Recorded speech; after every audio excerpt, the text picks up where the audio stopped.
Il était une fois dans le vaste royaume de Diabigui, un village auréolé de brume, où les rois guerriers régnaient et où les tambours de l'hivernage faisaient vibrer la terre un matin. La voix du griot s'éleva claire et profonde pour annoncer que la reine-mère offrait la main de sa plus jeune fille, la belle Sakiliba, dont la beauté éclatait comme l'étoile du matin et dont le sourire réchauffait les cœurs.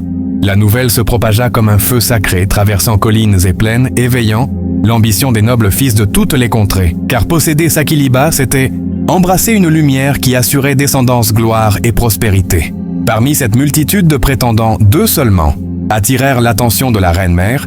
Salif, fils du chef du village voisin, rusé comme un serpent avide de pouvoir et de conquête, et Koné, jeune chasseur courageux, tendre, familier du palais et porteur d'un amour pur et silencieux pour Sakiliba. Afin de départager ces 2 hommes, la reine-mère proclama une épreuve. Sacré, celui qui rapporterait les dents d'un lion encore vivant obtiendrait la main de la princesse Koné, partit le cœur vaillant, sûr de sa bravoure et de son savoir-faire. Mais Salif, préférant la perfidie, alla trouver Baba Susoko, le maître des ténèbres, qui lui offrit une potion capable de transformer tout homme en animal dans l'ombre d'eux.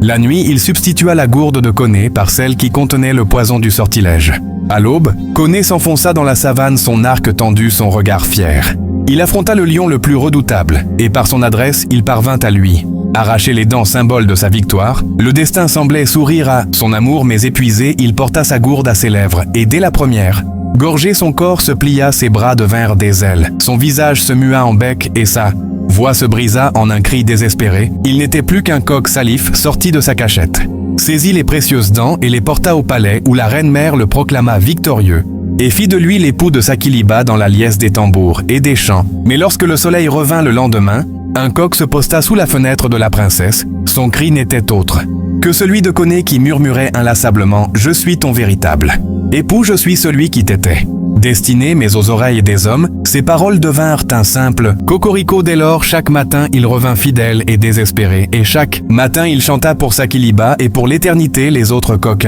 imitèrent, et tous reprirent son cri qui se transmit à travers les âges. Voilà pourquoi aujourd'hui encore, à l'heure où la nuit se retire et où le soleil s'éveille, les coqs élèvent leur chant. Souvenez-vous que derrière ce cocorico résonne l'histoire de Koné, le chasseur au cœur fidèle et trahi, et que ce cri nain est pas seulement celui du jour naissant, mais l'écho d'un amour perdu, le griot Sundiata Konate a parlé.